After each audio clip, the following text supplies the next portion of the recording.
Assalamualaikum warahmatullahi wabarakatuh. Perkenalkan, nama saya Yaska Artina Isnalfa dengan NIM 200509740115. Pada kesempatan kali ini, saya akan menjelaskan mengenai standarisasi jaringan komputer. Adapun video ini saya buat untuk memenuhi tugas dari mata kuliah jaringan komputer yang diampu oleh Bapak Agus Prihanto STMkom.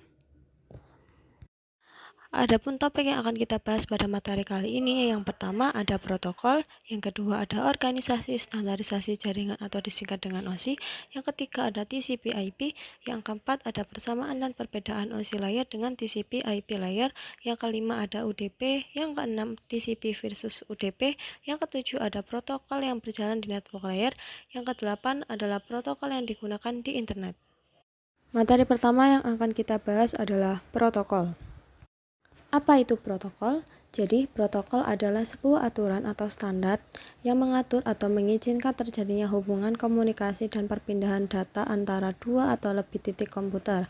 Fungsi dari protokol itu sendiri adalah A. Membuat hubungan atau komunikasi antara pengirim dan penerima. B. Menyalurkan informasi dengan kehandalan yang tinggi. Topik yang kedua adalah organisasi standarisasi jaringan atau disingkat dengan OSI. Ada beberapa organisasi yang mengatur pembakuan. Yang pertama ada EIA atau Electronic Industry Association, ada CCITT atau Komite Konsultatif Internasional de Telegraphic et Telephonic, ada ISO atau International Standard Organization, ada ANSI, American National Standard Institute, dan yang terakhir ada IEEE atau Institute of Electrical and Electronic Engineers. Badan International Standard Organization atau ISO membuat standarisasi protokol yang saat ini dikenal dengan Protokol Model Open System Interconnection atau disingkat dengan OSI. OSI memiliki 7 lapisan. Lapisan yang pertama adalah layer ke-7, application layer, layer ke-6 ada presentation layer, layer ke-5 session layer, layer ke-4 ada transport layer, layer ke-3 network layer, layer kedua data link layer, layer 1 adalah physical layer. Layer ke-7 adalah application layer, di mana terjadi interaksi antarmuka end user dengan aplikasi yang bekerja menggunakan fungsionalitas jaringan, melakukan pengaturan bagaimana aplikasi bekerja menggunakan listrik jaringan, atau kemudian memberikan pesan ketika terjadi kesalahan. Beberapa service dan protokol yang berada di layer ini misalnya HTTP, FTP, SMTP, dan lain-lain. Layer ke-6 adalah presentation layer. Layer ini bekerja dengan mentranslasikan format data yang hendak ditransmisikan oleh aplikasi melalui jaringan ke dalam format yang bisa ditransmisikan oleh jaringan. Pada layer ini juga data akan dienkripsi atau dideskripsi. Layer ke-5 adalah session layer. Session layer akan mendefinisikan bagaimana koneksi dapat dibuat, dipelihara, atau dihancurkan. Di layer ini ada protokol name recognition, NFS, dan SMB. Layer keempat adalah transport layer. Layer ini akan melakukan pemecahan data ke dalam paket-paket data serta memberikan nomor urut pada paket-paket data tersebut, sehingga dapat disusun kembali ketika sudah sampai pada sisi tujuan. Layer ketiga adalah network layer. Network layer akan membuat header untuk paket-paket yang berisi informasi IP, baik IP pengirim data maupun IP tujuan data. Pada kondisi tertentu, layer ini juga akan melakukan routing melalui internetworking dengan menggunakan router dan switch layer ketiga. Layer kedua adalah data link layer, berfungsi untuk menentukan bagaimana bit-bit data dikelompokkan menjadi format yang disebut sebagai frame. Selain itu, pada level ini terjadi koreksi kesalahan, flow control, pengalamatan perangkat keras seperti halnya media access control address atau MAC address, dan menentukan bagaimana perangkat-perangkat jaringan seperti hub, bridge, repeater, dan switch layer kedua beroperasi. Layer pertama adalah physical layer. Layer physical bekerja dengan mendefinisikan media transmisi jaringan, metode pensinyalan, sinkronisasi bit, arsitektur jaringan seperti halnya Ethernet atau token ring, topologi jaringan, dan pengapelan. Topik yang ketiga adalah TCP/IP.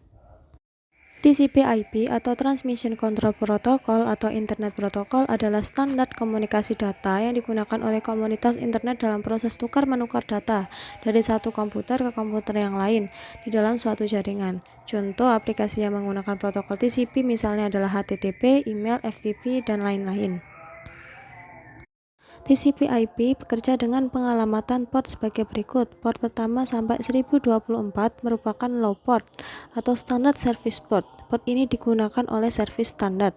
Sedangkan port 1025 sampai dengan 65536 merupakan high port untuk transmisi lanjutan. Selanjutnya, TCP/IP mempunyai 4 layer, yaitu layer pertama ada application, layer ketiga ada transport, layer kedua ada internet, layer pertama ada network access. Layer keempat atau application berperan sebagai high level protocol yang melakukan proses representasi, encoding, dan dialog kontrol data. Selanjutnya, layer ketiga atau transport merupakan layer yang berfungsi menyediakan service yang akan digunakan oleh application layer, mempunyai dua protokol utama yaitu TCP dan UDP. Selanjutnya adalah layer kedua atau internet, berperan untuk memberikan informasi alamat asal dan tujuan dari paket data dan menentukan jalur atau rute atau routing pengiriman paket data. Layer yang terakhir adalah layer network access. Layer ini juga disebut sebagai host to network layer. Layer ini menangani semua komponen dan proses yang berkaitan dengan physical link, baik secara fisik maupun logikal. 4. Persamaan dan perbedaan OSI layer dengan TCP/IP layer.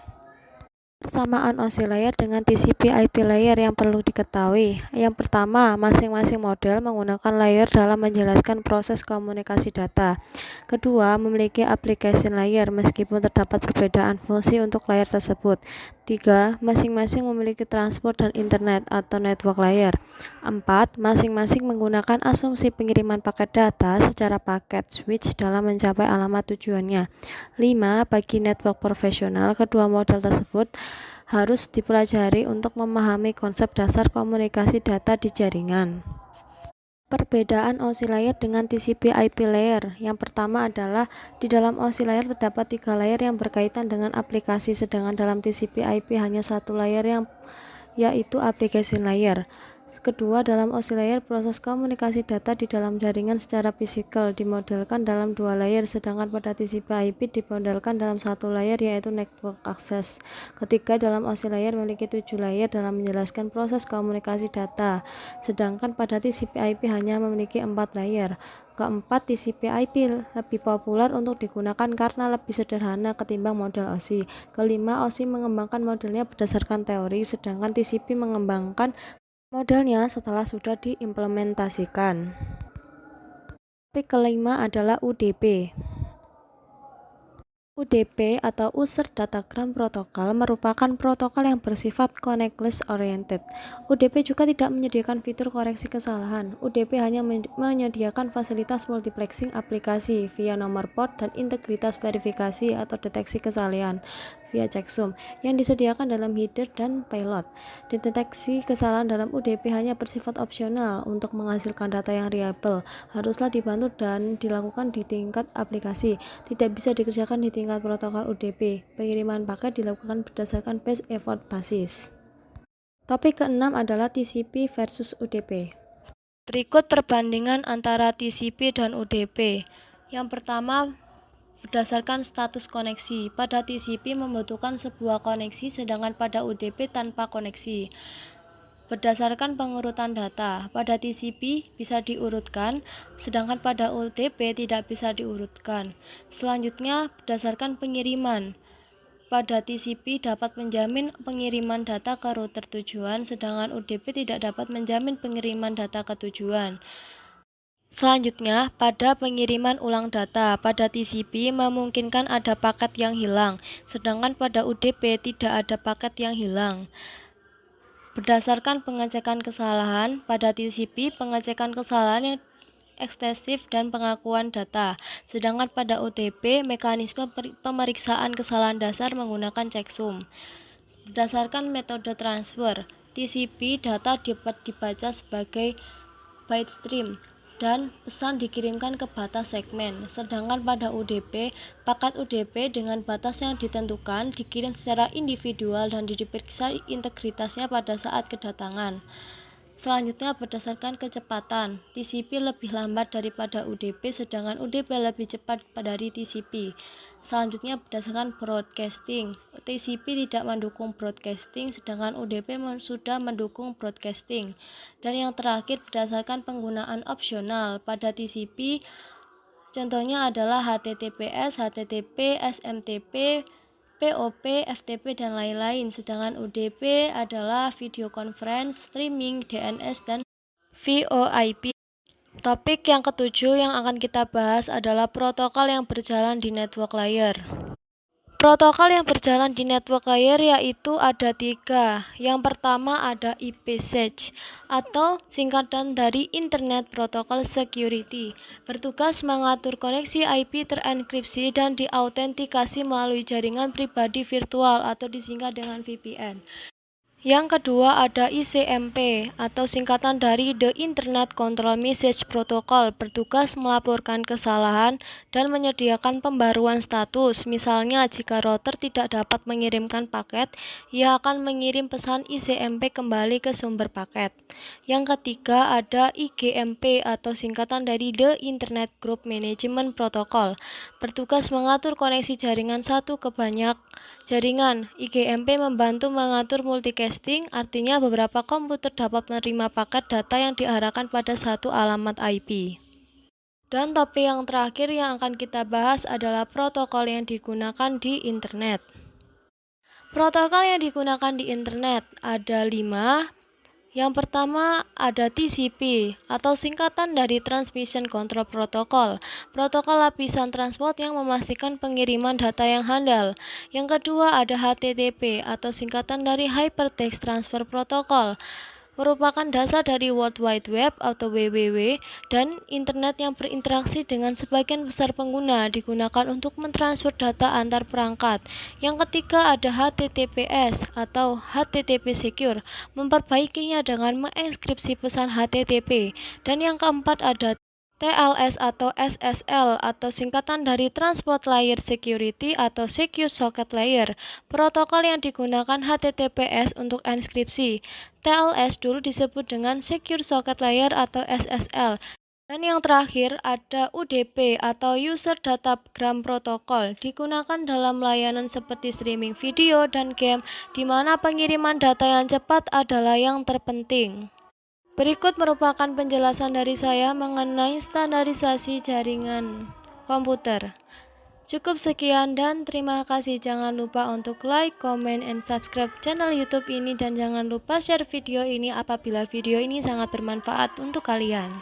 Sekian dari saya. Wassalamualaikum warahmatullahi wabarakatuh.